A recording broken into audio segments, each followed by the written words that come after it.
quickly. Yeah, so thank you for. I'm glad you're feeling better.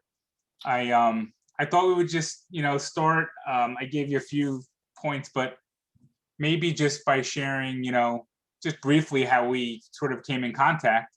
That I had just made this one post. I think it was the only post I've ever made on a transplant like support site, and a lot of people were contacting me and responding to this post, which is basically just a synopsis of my journey towards transplant, or how I received the transplant, Sure. and what led up to December 5th, 2019. And you were really nice enough to take an interest in contacting me.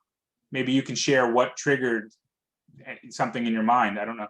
Yeah, sure. So I think when I reached out to you, I was realizing that my second transplant was failing.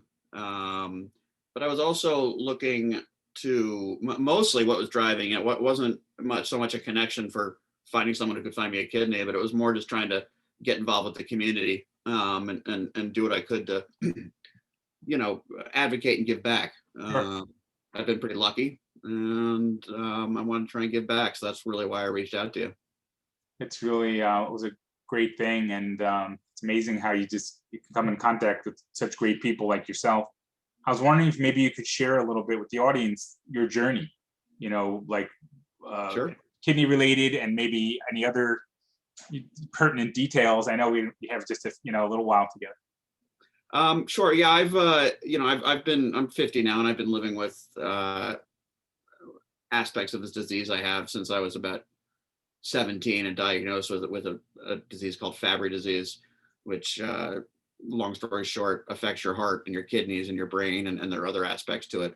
But by age about 20, although this is atypical for Fabry patients, I was on dialysis, and then at age 21, I had my first transplant, which is very young for this, very young in general, but that's the way it went for me. My transplant lasted about 3.5, 4 years and failed. And I went back on dialysis, hemodialysis, for about 4 years.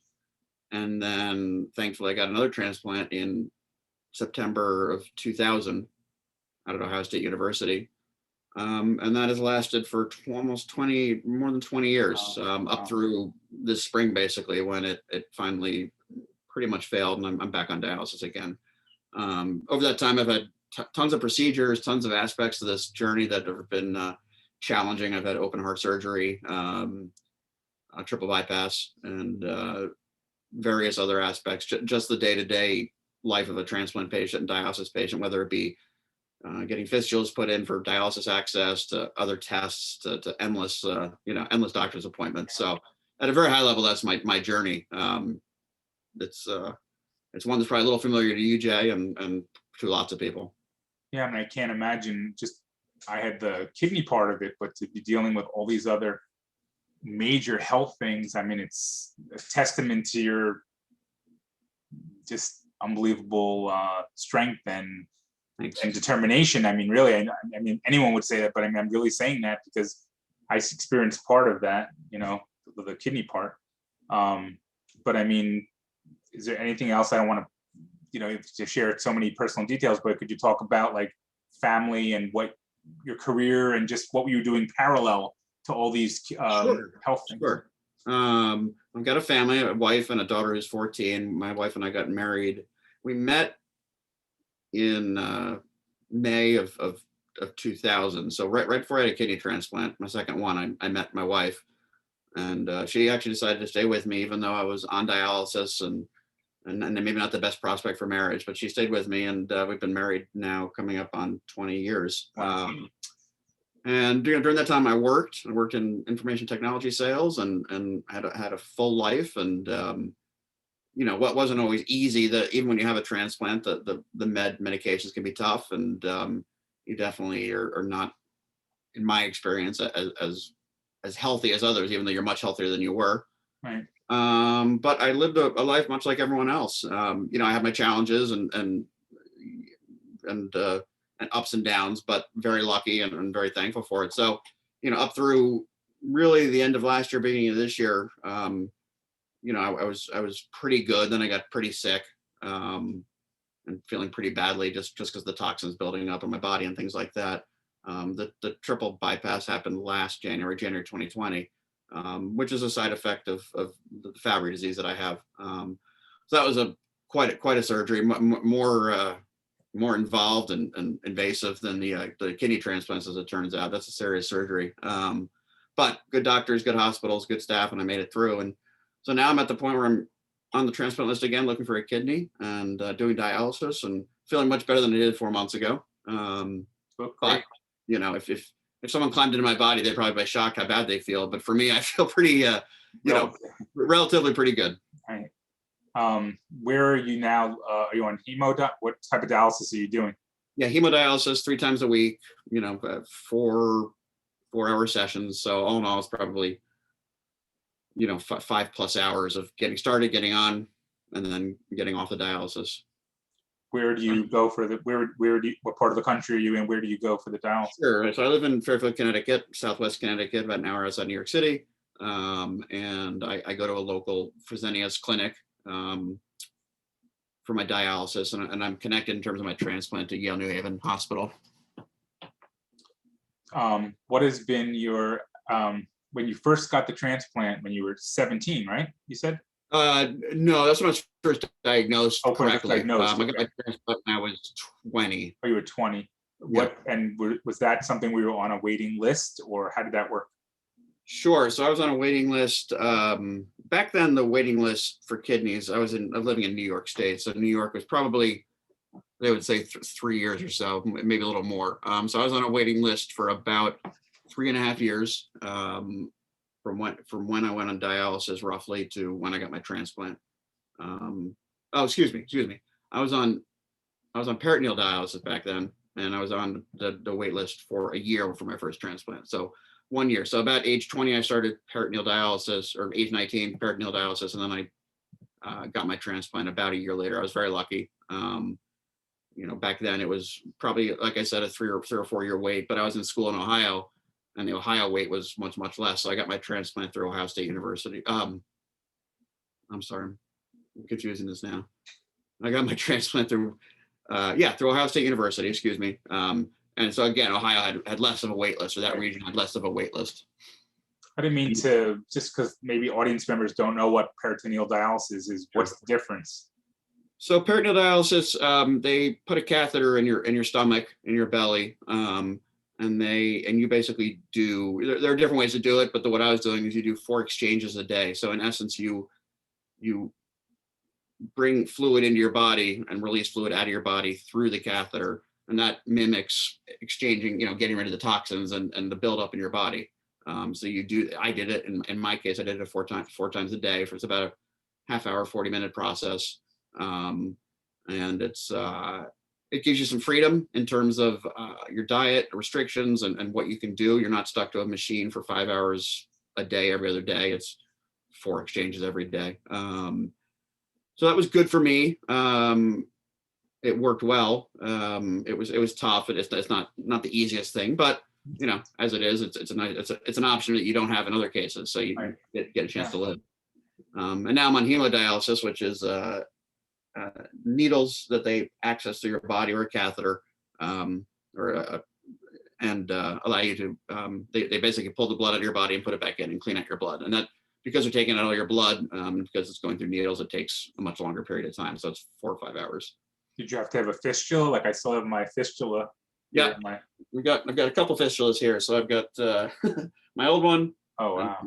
My old one, and then my new one here. So this arm's had a bunch of surgeries on it recently. So my new fistula is coming along. But and basically, for anyone wondering, a fistula, they basically tie a vein and an artery together and build the vein up so that it enlarges and allows them to access it through needles. Are you in a large center? Are there many people there? Or how would you describe a dialysis center to someone who didn't know what it was? Like the inside of it. I don't mean to ask you so many things. No, it's fine. Trying to think of the best way to describe it. It's you've all probably seen, everyone's probably seen medical chairs where you sit back and they're a little comfortable and they recline. You sit in a chair, and my center probably has 20 chairs or so, 20 chairs probably. So not the biggest I've heard of, but relatively big. And you come in and you sit in the chair, and it's staffed by nurses and technicians and and doctors and other, patient managers and social welfare people and dietitians and things like that. So they basically provide all your care, your quality of care there, whether Yeah. it's taking blood or for blood work or cleaning your blood for dialysis or helping with your diet, nutrition, helping with insurance issues. And I've been impressed. It's pretty good. I was doing probably my first interview that somebody wanted to interview me a couple days ago from this organization it was a show called Bouncing Back. And in this case, how did you bounce back from a transplant or from some adversity? And you've been through so much. I mean, it's just so much, and still have a positive attitude and a positive outlook, which is probably one of the reasons why you've gotten through all this, right, to this point, right? Yeah, I've had my down dark periods as well. When I went on dialysis for the second time, which was hemodialysis, I was very depressed. I think my layman's view on it, opinion, is that the toxins build up and the chemicals in your body shift, and for me, in any case, that affects me emotionally and spiritually and mentally. So I definitely had some very dark times during my second dialysis, and I was headed that way this time as well. Definitely down when you're feeling that sick and there's no respite from it. It's very tough. It's tough to when it's tough to walk around, or it's tough to sleep, or it's tough to breathe, or tough to do regular activities like taking the garbage down to the bottom of the driveway. Yeah. It's depressing. And then add on top of that it's a chemical imbalance, in my opinion. It really gets you. But I've been lucky that this time around that I've got family who supported me wholeheartedly. I've got friends and great doctors, nurses, and staff. That all made a big difference. It's funny, what I tell people, Jay, is that I guess you've got a choice, right? You don't have to go on dialysis. You don't have to get a transplant. Right. But if you don't choose that, then you die. So people are like, wow, you do so well. You're so strong. And I appreciate them saying that. And maybe I am, but I don't really look at it that way. It's like the choice is kind of made for you. Unless you're not going to go through all that dialysis and transplant, the other option is you not making it. So not really a choice for me. I guess it is a choice for some people. And I'm not judging that, but for me, it wasn't ever a choice. But it does take a lot, like you're saying, to go through it and to stay strong. And I'm sure you had your tough moments as well. And with your experience. The part that struck me about you, Chris, is that when you were contacting me, you wanted to possibly link up to help other people. You've done that in the past. You've done advocacy work, right? A little bit, yeah, I have, sure. Patient speaking, things like that.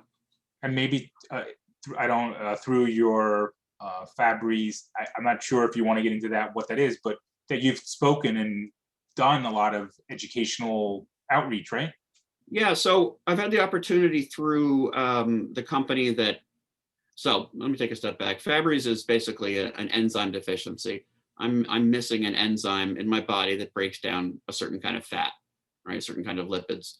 These lipids build up in your kidneys and your heart and your brain and various other aspects, and can cause things like kidney failure or heart problems, things like that. So what I've been able to do, thankfully, and this disease is known as a rare disease, right? It's 1 in 40,000 people have it. So it's considered a rare disease in the disease community. But there are companies that worked on enzyme replacement therapy, which basically means I go and get an infusion every 2 weeks in essence, replace the enzymes that I'm missing.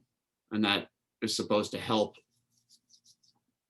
clear out the fats, clear out the organs that are having problems with these enzymes building up, with these lack of enzymes, with the fats building up. And that's what Fabry disease does. And that's what I've been able to talk a little bit about through the company that provides my medicine, my infusion medicine.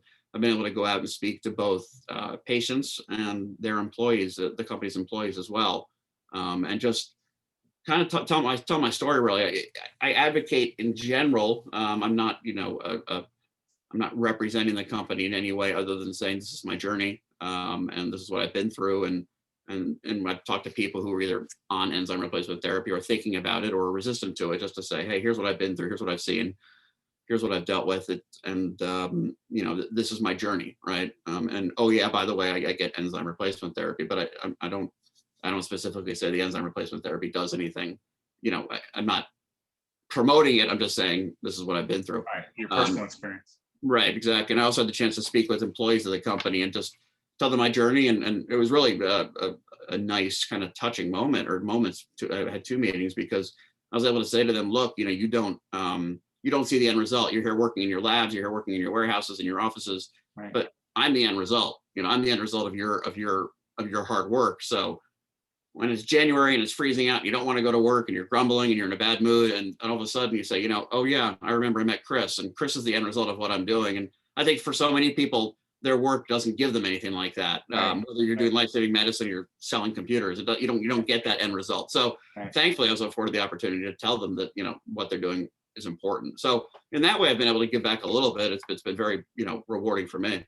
Yeah, I think it's amazing. I mean, for those people to see the fruits of their Yeah. efforts, it's really special that you were able to share that.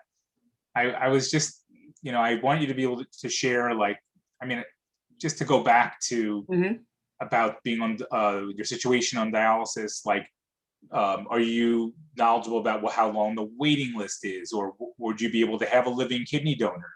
What are some of the options that are in front of you at Yale, right? Yeah, New Haven. Yeah, Yale New exactly. Haven Transplant Center. Dialysis is tough. It's life saving, as you know, but it beats up your body. You're getting two big needles put in your arm every other day, and it takes a lot out of you because they're pulling all your blood out to clean it and putting it back in. And there's no way of getting around the fact that it can wipe you out. It really makes it rough. So I am on the waiting list. I've been on the waiting list for almost coming up on 3 years now. I was able to get on ahead of being on dialysis just by the way the process works. So I'm basically on a waiting list for a cadaver kidney, a cadaveric kidney. So from someone who passes away but decides to donate their organs. And that's one of the reasons I'm trying to get into some kind of advocacy and be more of an advocate. There's, what do they say, Jay? 100,000 people waiting for transplants in the country, and I think 85 or 90,000 are kidney transplants. Right. And the number of people who choose to donate their organs after death is very low, although it's growing. So it seemed like for me a good way to give back, to try and get involved and to help to thank the people that have donated their kidneys to me, and also just to promote the cause. And then the other side of it are living kidney donors. So if I had a bunch of people reach out to me and say they wanted to help, and they got tested, and none of them were matches in terms of their blood and tissue type for me, so they couldn't donate. But there are people who often, like in your case, donate a kidney to someone else. A living person donates a kidney to someone else, which is a wonderful gift and a great program. And the community is really trying to move that way, because I think these kidneys do better in general over the lifespan. And it also enlarges the pool of people potentially that can donate kidneys. So, the good thing about kidneys is you get two of them, you really only need one. And you're able to donate it, without the other organs, I guess, other than a liver to an extent, you don't really get that. You can't donate a lung, you can't donate a heart if you're living, that doesn't work. And then I guess the third aspect of it is, kidney swaps, where, Jay, if you wanted to give me a kidney and we weren't a match, then you could say, okay, but I'm willing to give a kidney anyways. Right. So we theoretically, someone, the transplant system or the hospital could find someone else who would be a match for your kidney, and then find someone else who's a match for mine, and basically, cross over and swap kidneys. So you can't give me yours, but we can give it to someone else, and I can get one in return. And the way that works, they would first start within a database of your transplant system of Yale. And I believe so, yes. And then it would reach outward. Yeah, I believe they identify people who are willing to do swaps, right? Who are saying, hey, Chris, I'm your best friend. I want to give you a kidney, but I'm willing to give a kidney to anybody if I can't give it to you. Right. And then I say, okay, well, I'm willing to accept a kidney from someone other than you, and we can find that match. It's a match. I think the biggest one was about 64 pairs of people, something like that. Yeah, well, I'm best very close friends with that guy who started. Yeah, right. Altruistic donor, Brian Glennon at St. Barnabas. It's a U.S. record for for one hospital system. How did you know? You knew that 64. It's still actually going on. Is it?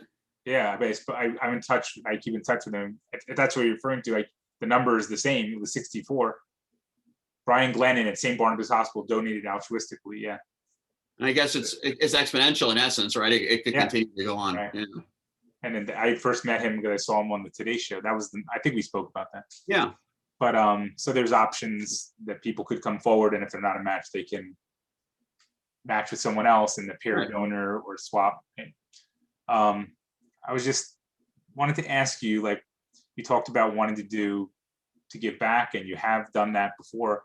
What are some of the things over the, next, let's say you're feeling better now and then you get a transplant, what are some of the things that you really want to do? What are some of the dreams that you have, or things that you still haven't done? You've done a lot in your life, I know that, but Yeah. what are some of the things that you still want to do that you think about?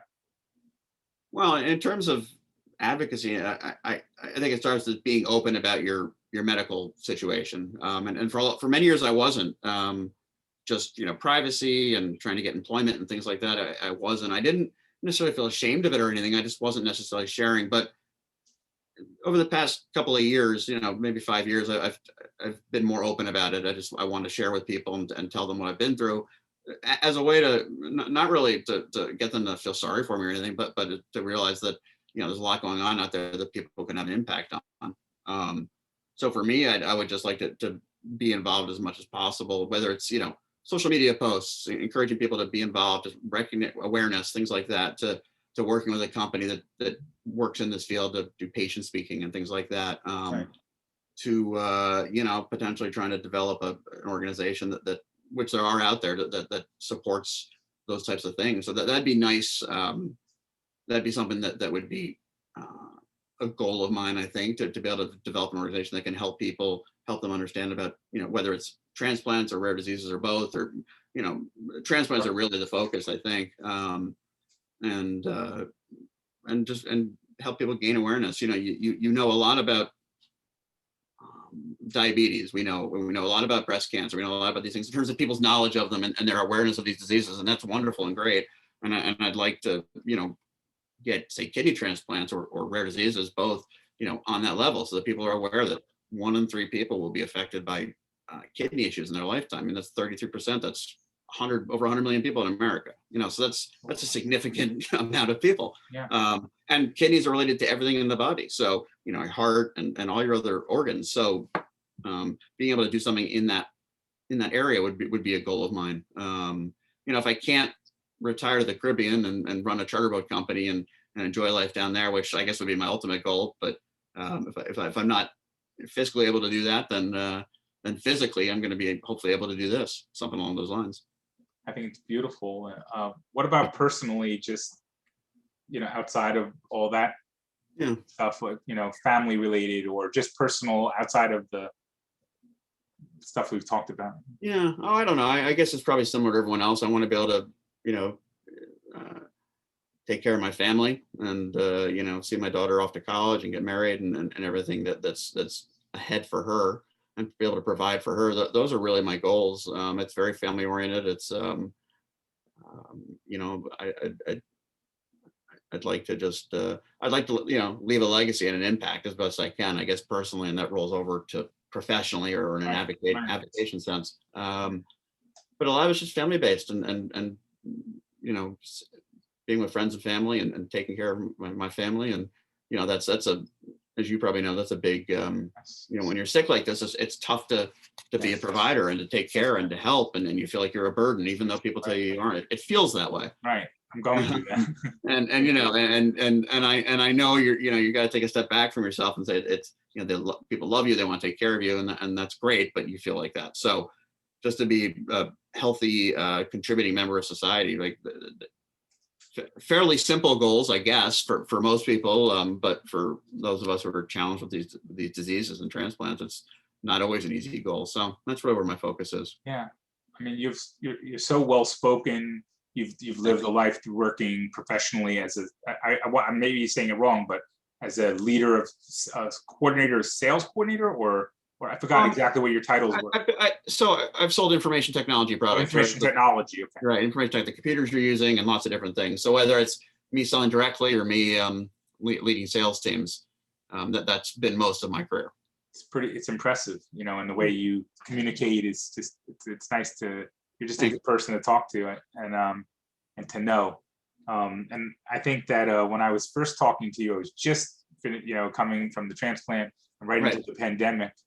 And it's just strange. It's not strange, but it's just sort of the time period that we met and knew each other, where a lot going on with coming out and coming in, and then you were not feeling well, like steadily. And then now, thankfully, you're more stable and you look good, and you're kind of ready for the next. What is I just didn't mean to harp on it, but you've been 3 years on the list, and then how much, what is there a certain time frame? It varies, right? For people don't know, it varies from center to center, right? Right, it does, and region to region, yeah. So I heard someone actually, the practice manager, the nurse manager at my dialysis center. I think it's at least 5+ years here in the Northeast, in Connecticut in particular, maybe even more, maybe upwards of 7.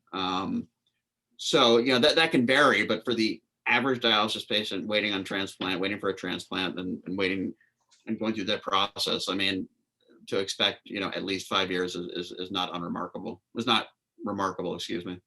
And so besides, going to your regular treatments, that said it was 4 hours of being there, 4 hours treatment, but then there's monthly blood work that you're listed at one center or more than one center, or more than one Only treatment? one center right now. Yeah. Okay, so then monthly of blood work that's taken, and then it's on file in the UNOS or in the database, so that if there is a deceased donor, they're matching you, right? Explain a little bit. You know a lot about that. Right, and I don't know all the intricacies and details, but in essence, they take your blood work first. I think they do a tissue type and blood type match. So my blood type is O positive, and then there's a tissue aspect that needs to match up, which I can't pretend to understand. But in essence, you got to meet those markers as either someone with a donating a kidney or a cadaver kidney. They have to match up that way so the kidney is accepted in your body. And you get on the list basically, and you start off basically at the bottom of the list in terms of kidney transplants, and you work your way up through the list. Now, that it varies. So, like, I guess I'm on the list of patients that have O positive blood and a tissue type in this range, whatever that means. All right. So it depends how that matches up. So I think that speaks to the kind of the length of the waiting list and how long it can take, is you have to match the kidneys that are being offered. And I think it's done somewhat regionally, but it goes beyond that. I had an opportunity for a kidney end of last fall that didn't come through for a couple of reasons. But it was coming out of, I was told, the Southeast. Okay. So it does go beyond the region. Right. I think your specific case and where you are on the list, but also your internal chemistries and your blood and tissue type can jump you up from where you are depending on what's available. Right. And it can go beyond. Like, I believe my second kidney transplant, I believe, came from out west. So it does go beyond your region. I think regionally you're on a list, but the search for kidneys goes broader than that. If when I was going through the process of looking for a living kidney donor, there were 2 words that kind of like became my 2 favorite words, were donor champion. Yeah. And it was, people that could speak on your behalf, could advocate. It's sort of awkward in a way to, other than, hey, share my story, to sort of have people who can spread the word, and I love that term, like a donor champion, someone who's going to be your champion, who's going to speak, for you. Do you have a donor champion, or someone that's, besides just family that support you, someone that can tell people, because people don't know what living kidney donation really is. Right. In terms of if they wanting to be a living kidney donor, there's information you can get, but what would you tell someone who's interested in donating a kidney, or potentially to you? What would their first step be? Well, I guess the first step is being comfortable that this is a safe process. My understanding of it, it's very safe, and people are generally feel very rewarded after doing it. The stories I've read and the people I've talked to and things like that, they feel so, Yeah. it's such a unique experience to be able to get, it's like giving a Christmas present or giving a birthday present, except that, you're giving the gift of life in essence. You're giving this to someone else. And I can't imagine what it feels like, but everything I've read says it's a wonderful experience. So I think first making that step with yourself and saying, okay, I want to be able to do this. And then, if you have someone in your life that you want to donate a kidney to, then you want to talk to them, have that conversation. And then the first step would be to talk to the hospital and get some blood work taken and tests to make sure from the get-go that, are you a match? Does your blood type match? Or does your tissue type match? Do you have the right connection? And from there, I guess it's a process of whether you're a match or not, whether you want to do, say, a kidney swap like we spoke about. Going to the donor champion thing. I don't really have one. Maybe you're my donor champion, Jay. You've been very positive in my life I gladly accept that. and very helpful and thoughtful, and I do appreciate it all. And it's tough because people are the worst at selling themselves, right? You can sell. Whether people realize that they're always selling in their life, right? They're talking about themselves. They're talking about what they want. They're talking about where they want to go. We're doing the Zoom call today. Ultimately, I want to help the kidney community and get a transplant. So it's tough to advocate for yourself and sell for yourself. People are uncomfortable with it. Yeah. I mean, I was on a Zoom today with I'm doing a series of like father-daughter leading up to Father's Day, just special people that I know personally, fathers and daughters. And there was a man, I had not told anyone that I was on dialysis. I didn't tell anyone I worked with. Right. Maybe I didn't plan to, but then someone said, well, no one could ever help you unless you say something. But that was sort of what happened. The trigger for the turning point for me was that I went to a meeting given by the local transplant center that was called Fast Track to Getting a Kidney. I didn't know there was a fast track, but No. But it was basically using social media and telling your story. And I went. It was a standing room only audience. My daughter came with. My daughter was a sophomore in high school, and I maybe it was 6 months or my first year of dialysis. And so we went to the meeting, and there were speakers, there were donors, and there were recipients. And I called it a room full of love. Yeah. And so one of a man maybe in his 50s was with a woman standing next to him who was maybe in her mid 20s. It was his daughter, and he had donated. These are the people that I spoke to earlier today about fathers and daughters. I just started a YouTube channel, so that's why I'm just interested in trying to talk to amazing people who, especially on this topic related to the kidney journey and stuff. And so I was talking to them earlier, and it was that day that my daughter and I went to that meeting. I had not told anyone, and I heard that man. He was a teacher. He's retiring next week after 34 years of being a fifth grade teacher. But back, I guess it was 6 years ago, he donated his kidney to his daughter, who was never sick, never had any kidney issues, and was just finishing her last round of for her doctorate in physical therapy. And then her kidneys just failed, and she had to go on to dialysis. And he was going to save her life, and he did. And so he donated to his daughter. And I heard the story, and I thought, well, I used to be a teacher. That was my first career. I was an elementary school teacher, and he was a teacher. And my daughter was interested in becoming a physical therapist at that time. And so at the end, I asked to speak with him, and the daughter spoke to Lizzie. Her name is Courtney. And then Kyle and I spoke, and we just connected. And it was just like touching that the woman, the daughter, who was then, finished, had a doctorate, was talking to Lizzie as a high school student. And then we became really good friends. And so when we did the father-daughter thing, I told him, I reminded him, or just said out loud, that was a turning point for me, that I decided I would share with the world, that I did have a need. And it was really the turning point for me. People started coming forward because they knew something. And then it started this odyssey, but I think that I learned so much along the way that I just want to share it with people. I just want to share everything I know. you know, with Yeah. people who are in need of a kidney. And you made a good point. You're like a room full of love. It is really love at the end of the day. It's, you know, living kidney donation is such an incredibly selfless act. But I think that people who do it, want to get so much back, not going and Yes. expecting that, but Yeah. get so much back. And then even Yes. deciding to donate your organs after death, it's such an incredible thing for someone to do. I don't know the families that donated their loved ones' kidneys to me.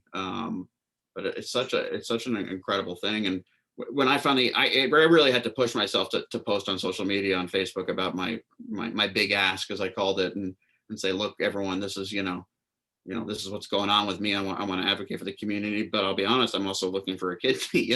Yeah. It's a weird thing to do. It's strange. And, but you need to be able to share. You need to be able to open up to, as someone said to me recently, you need to be willing to accept that love that's out there, right? Like you were talking about, accept that people want to care for you, to be able to give it back. So, Yeah.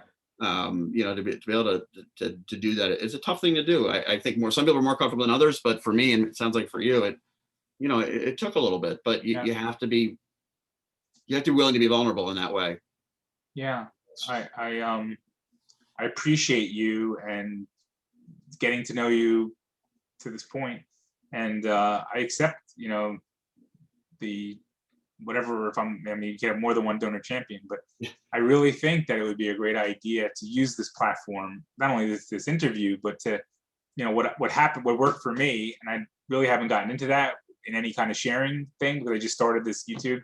And most of my stuff was just about showing gratitude for the people that helped me, Right. not so much about the journey. I'm finishing writing a book now, which is like a memoir. And it's a whole other thing that kind of is really interesting for me, that I'm gonna, another sharing, but in a deeper sharing of like my real life, Sure. beyond kidney stuff about my life. And it's sort of all connects, I guess everything all connects, but to me, I just feel like it's not a duty, it's a desire, to want to help. And so I probably had interactions with about a dozen people, so far over the last year since the transplant. And I do get people keeping in touch. And so far, 3 people have received transplants over the time. And maybe my role was only just encouraging, but I was just sharing information. And some people are like sponges and will try everything. Right. And some people will just pick, okay, one thing.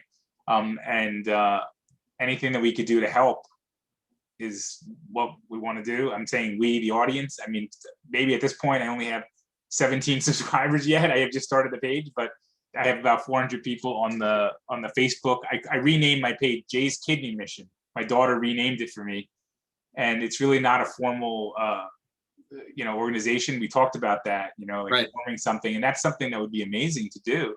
I mean, you have all kinds of skills and intelligence to do that kind of thing.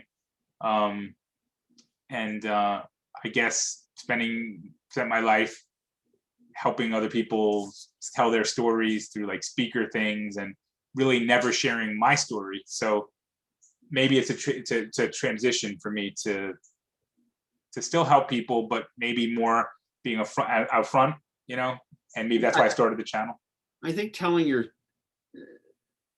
own story can be probably the most effective way to not for the sake of someone, not that you're getting something out of it. It's the best way to advocate, by telling a personal story. This is my journey. This is my experience, and here's why I'm doing this. So maybe the next time we do this, it's my turn to interview you, and and to get your story out, and so that we can support Jay's Kidney Mission. And Thank you.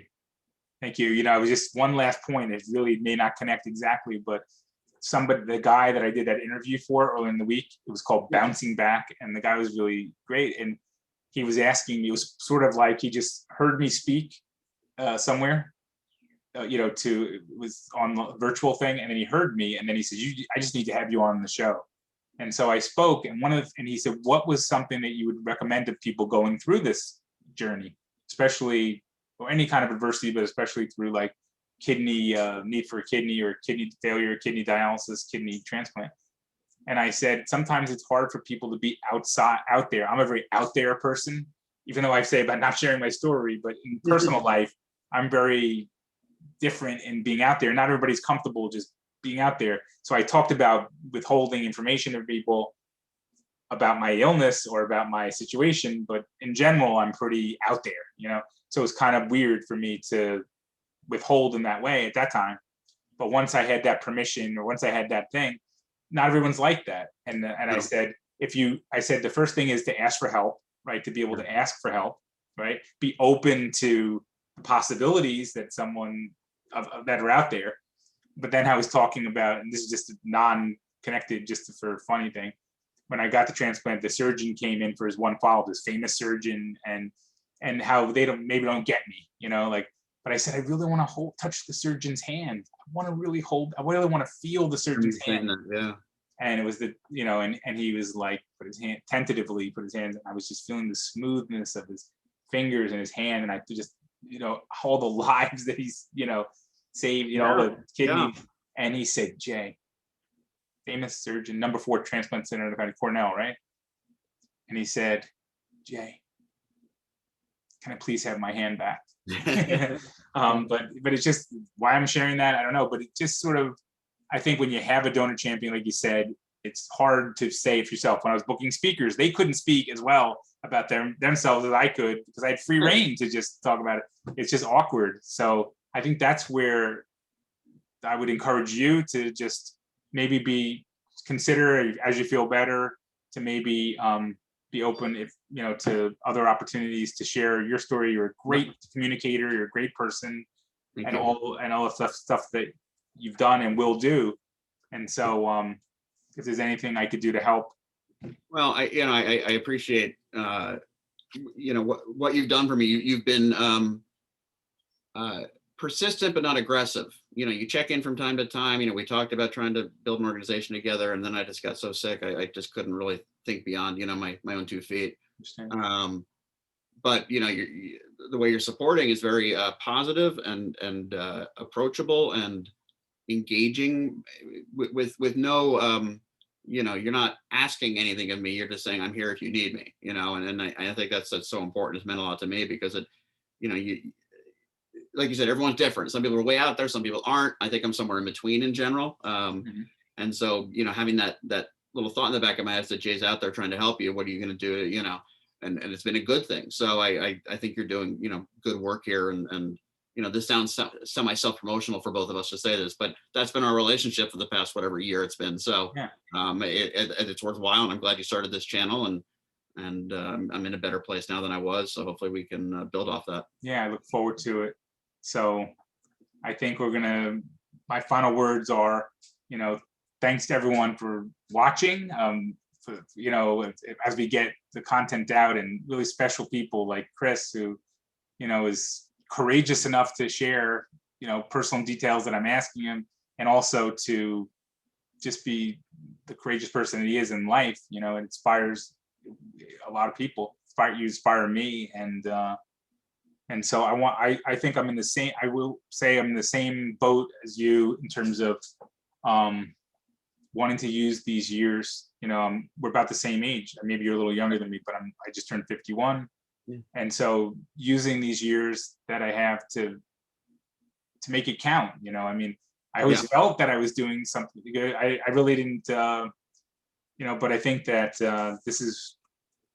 there's a point to it. And I agree with you about spending time with family and wanting to be there to see my daughter, who's just a little older, is now 20, to be able to see her mature and grow, just like have some of the similar goals and similar things. And so I look forward to knowing you and having more contact. And I'm sure that within the next short period of time, you're going to be able to have a transplant, and then go back to your, even a better life that you were in.